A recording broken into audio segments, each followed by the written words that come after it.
आहाना प्रकाशन के YouTube channel में आप सभी का स्वागत है। परीक्षा का नाम है पीएचडी। विषय है जीव विज्ञान, अध्याय नंबर 3, जनन स्वास्थ्य। इसमें जो टॉपिक रहेगा, टॉपिक ई में हम पढ़ेंगे यौन संचारित रोग और बंध्यता। बंध्यता से एक प्रश्न आए हैं, लेकिन यौन संचारित रोग से बहुत सारे प्रश्न आए हुए हैं। आपके सामने प्रस्तुत है पहला प्रश्न जीएनटीएसटी एंड पीएचडी 2012 का। एड्स रोग निम्नलिखित जीवाणु द्वारा होता है। भाई जीवाणु द्वारा तो होता नहीं है। ऑप्शन देखिए क्या बोल रहा है, virus, bacteria, protozoa, retrovirus. Virus के द्वारा तो होता है, लेकिन वायरस में भी कौन सा वायरस, रेट्रोवायरस। तो आपका सही आंसर रहेगा डी वाला। एड्स एक गंभीर बीमारी है जो ह्यूमन इम्यूनोडिफिशियेंसी वायरस HIV के कारण होती है। HIV एक वायरस है जो शरीर के प्रतिरक्षा प्रणाली पर हमला करता है, जिससे शरीर बीमारियों से लड़ने में कमज़ोर हो जाता है। रेट्रोवायरस एक प्रकार का वायरस है जिसके जीनोम में RNA होता है। HIV एक रेट्रोवायरस है। इतने गहराई से प्रश्न पूछ रहा है।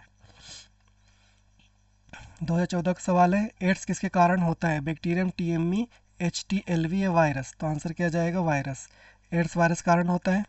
Ads acquired immuno deficiency syndrome, AIDS, acquired immuno deficiency syndrome का कारण HIV human immuno deficiency virus है, जो एक वायरस है। ये वायरस शरीर के प्रतिरक्षा प्रणाली पर हमला करता है, जिससे शरीर बीमारियों से लड़ने की अपनी क्षमता खो देता है। बैक्टीरियम वायरस से अलग प्रकार के रोगाणु हैं और एड्स का कारण नहीं बनते। TMV टोबैको मोज़ेक वायरस एक पौधा वायरस है जो मनुष्य में एड्स का कारण नहीं बनता। HTLV human T lymphocyte virus एक वायरस है, लेकिन ये HIV से अलग है और एड्स का कारण नहीं बनता। नेक्स्ट सवाल है 2017 का सेकंड स्लॉट। एड्स रोग किसके कारण होता है? कॉर्निबैक्टीरियम डिप्थीरिया, ह्यूमन इम्यूनोडिफिशियंसी विषाणु। तो आपका आंसर क्या रहेगा? HIV ह्यूमन इम्यूनोडिफिशियंसी वायरस से विषाणु। नेक्स्ट सवाल है 2017 का सेकंड स्लॉट का। निम्न में से किस कारण से एड्स होता है? T4 लिम्फोसाइट की कमी, उच्च रक्तदाब, राइबोफ्लेविन की कमी, जीवाणु संक्रमण। तो आंसर आ जाएगा T4 लिम्फोसाइट की कमी। स्पष्टीकरण देखिए, एड्स एक ऐसी बीमारी है जो ह्यूमन इम्यूनोडिफिशियंसी वायरस के संक्रमण के कारण होती है।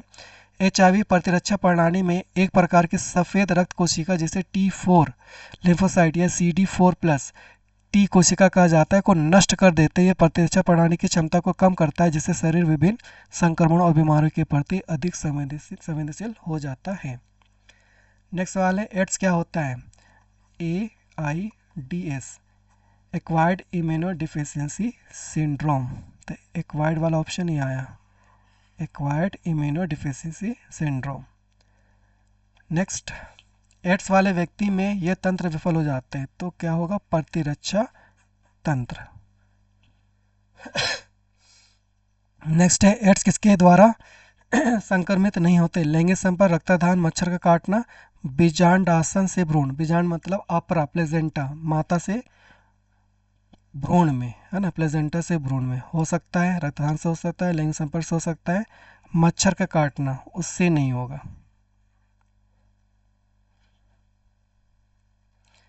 नेक्स्ट है 2020 का फर्स्ट लॉट। एड्स का इलाज दवाओं से किया जाता है, जिसे निम्न प्रकार से जाना जाता है: व्यापक spectrum antibiotic, immuno depression drugs, anti retroviral. तो आंसर क्या रहेगा? Anti retroviral drug. एड्स का इलाज एंटी रेट्रोवायरल दवाओं से किया जाता है। एड्स या acquired immunodeficiency syndrome human immunodeficiency virus HIV virus के कारण होता है। HIV एक वायरस है जो शरीर के प्रतिरक्षा प्रणाली पर हमला करता है। एंटी रेट्रोवायरल दवाएं HIV को शरीर में बढ़ने से रोकती है, जिससे एड्स की प्रगति धीमी हो जाती है और प्रतिरक्षा प्रणाली को मजबूत करने में मदद मिलती है। ये दवाएं HIV को नियंत्रित करने में मदद करती है, लेकिन वे HIV को पूरी तरह से ख़त्म नहीं कर सकती। ये दवाएं HIV संक्रमण के साथ रहने वाले लोगों के लिए महत्वपूर्ण है, ताकि वे स्वस्थ जीवन जी सके और दूसरों को वायरस ना फैलाए।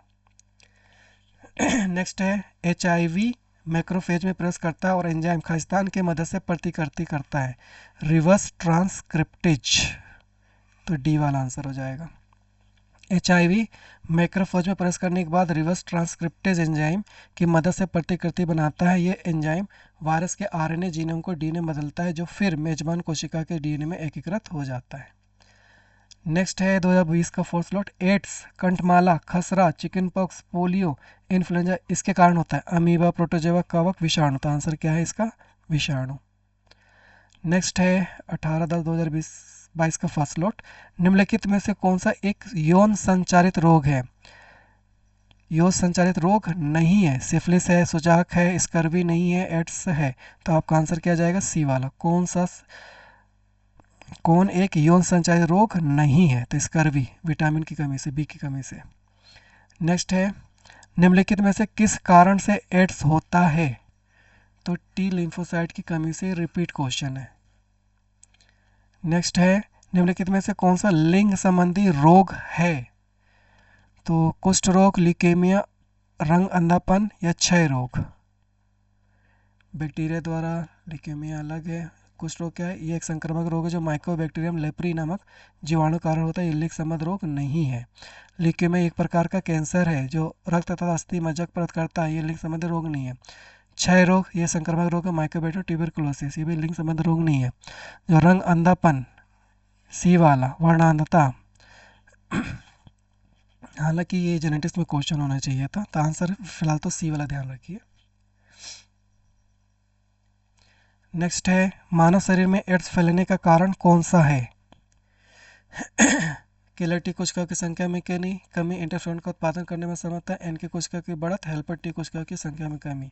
तो डी वाला आंसर रहेगा, हेल्पर टी कोशिकाओं की संख्या में कमी। ये तीसरा बार रिपीट किया है। नेक्स्ट है इंटरफेरोन किस प्रकार का प्रोटीन है, प्रतिविषाणु प्रोटीन। तो यही आंसर रहेगा, एंटीवायरल, प्रतिविषाणु प्रोटीन होता है। नेक्स्ट है निम्नलिखित में से कौन सा संचारित रोग पूरी तरह से इलाज योग्य नहीं है। तो जो जननांग परिसर्प, जेनिटल हर्पिस रहता है, ये पूरी तरह से इलाज योग्य नहीं है। नेक्स्ट है HIV पॉजिटिव के समर्थन के प्रतीक रूप में कौन सा रिबिन, तो लाल याद रखिएगा, लाल रिबिन। नेक्स्ट है HIV शरीर की प्रतिरक्षा प्रणाली में कौन सी कोशिका को लक्षित करता है, तो हेल्पर टी कोशिका है। एक बार और रिपीट हुआ कोशिका, ये प्रश्न आया, रिपीट हो गया। निम्न में से कौन सा रोग HIV वायरस का कारण कौन सा होता है, एड्स होता है। नेक्स्ट है संभोग के माध्यम से संचारित होने वाले रोगों या संक्रमण को सामूहिक रूप से यौन संचारित रोग कहा जाता है जो इसके लिए सही नहीं है। जननांग दाद, जननांग मस्सा STD है, सही है। हेपेटाइटिस बी रक्त चढ़ाने से या संक्रमित मां से भ्रूण में फैल सकती है, सही है। इसे यौन रोग या प्रजनन पथ संक्रमण कहा जाता है, ये भी सही है। सभी STD पूरी तरह से इलाज योग्य हैं, गलत, इलाज योग्य नहीं है। सवाल पूछा है, सही नहीं है, तो ये डी वाला आपका आंसर। एड्स का पता लगाने के लिए निम्नलिखित में से किस परीक्षण का उपयोग किया जाता है, तो पश्चिम ब्लॉट और एलिसा। तो ये डी वाला आंसर आ जाएगा।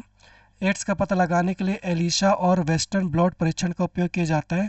एलिसा एक रक्त परीक्षण है जो HIV के लिए एंटीबॉडी का पता लगाता है। वेस्टर्न ब्लॉट परीक्षण एलिसा परीक्षण के बाद का एक पुष्टिकारक परीक्षण है जो HIV संक्रमण की पुष्टि करता है। नेक्स्ट है एड्स के प्रेरक एजेंट HIV के संबंध में निम्नलिखित में से कौन सा सही है, सही है पूछ रहा है। HIV एक अविकसित अविकसित तो होगा नहीं। HIV एक आच्छादित वायरस है जिसमें एकल फंसे RNA के दो समान अणु होते हैं, दो समान तो होगा नहीं। HIV एक आच्छादित वायरस है जिसमें एकल फंसे RNA का एक अणु और रिवर्स ट्रांसक्रिप्ट का एक अणु होता है। तो आपका आंसर ये सी वाला सही है। नेक्स्ट है कौन सा STD नहीं है, सेक्सुअल ट्रांसमिटेड डिसीज नहीं है। तो गुप्त वर्षणता, इसका मतलब ये होता है कि जो वर्षण रहता है वर्षण कोश में निकल आ नहीं पाता, पेटी में रह जाता है। गुप्त विषणता क्रिप्टोक्रेजिटिज्म एक ऐसी स्थिति है जिसमें अंडकोश जन्म के समय अंडकोश की थैली में नहीं उतरती, अंडकोश रहेगा अंडकोश की थैली मतलब स्क्रोटम में नहीं उतरती। ये एक जन्म दोष है, यौन संचारित रोग नहीं है। नेक्स्ट सवाल है नीचे दिए गए सिद्धांतों में से कौन STD से संक्रमण से मुक्त हो सकता है। अनजान साथी या एकाधिक पार्टनर के साथ सेक्स से बचें, सही है। संदेह की स्थिति में शीघ्र पता लगाने के लिए योग चिकित्सक के पास जाना चाहिए और रोग का निदान होने पर पूर्ण उपचार प्राप्त करना चाहिए। सही है। दिए गए सभी विकल्प, पहले डी देख लेते हैं। सहवास के दौरान हमेशा कॉन्डम का प्रयोग करें, तो ये सी वाला आंसर है, दिए गए सभी विकल्प। नेक्स्ट है यौन संचालित रोगों, सही विकल्प का चयन करें। एड्स मलेरिया, मलेरिया नहीं है। कैंसर, एड्स उपदंश, तो कैंसर नहीं है। सुजाक मलेरिया जनांगदाग, ये भी नहीं है। तो सुजाक उपदंश जनांगदाग, जनांगदाद मतलब जेनेटल हर्पिस, तो ये डी वाला आंसर रहेगा। पता लगा ये कौन सा नहीं है, आपको जोड़ा समझ में आ जाएगा। नेक्स्ट है निम्नलिखित में से कौन सा यौन संचारित रोग नहीं है, नहीं है बोल रहा है ना। हेपेटाइटिस बी है, इंसेफ्लाइटिस, इंसेफ्लाइटिस हाथी पाँव जिसे बोलते हैं, ये नहीं है और यही आपका आंसर है। एक्वायर्ड तो एड्स हो गया, ये है। सिफिलिस भी है ना, तो आपको बी वाला आंसर आएगा। नेक्स्ट है निम्नलिखित में से कौन सा यौन संचार पूरी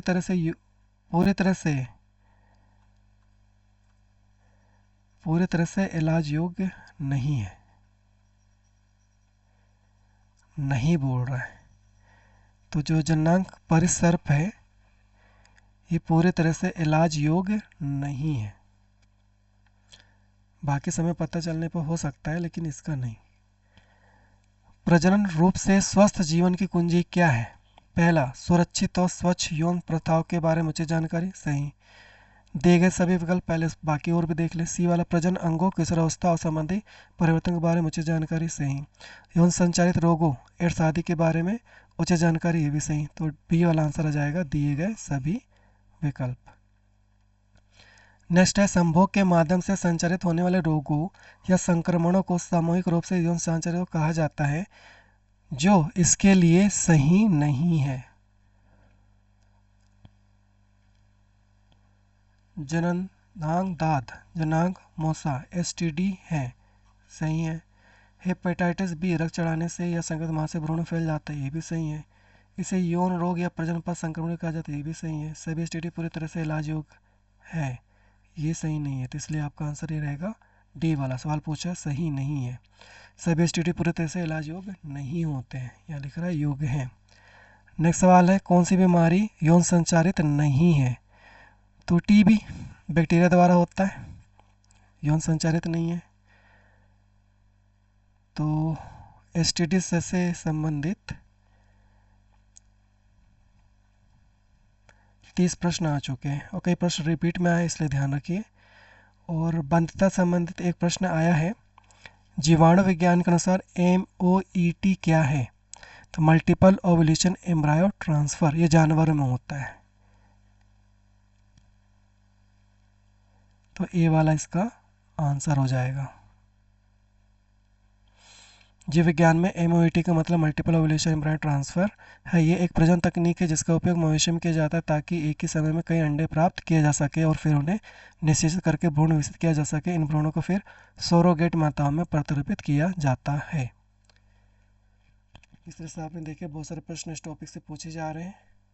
सभी प्रश्नों को देखिए, समझिए, एक्सप्लेनेशन को समझिए। मिलते हैं नेक्स्ट वीडियो में। धन्यवाद।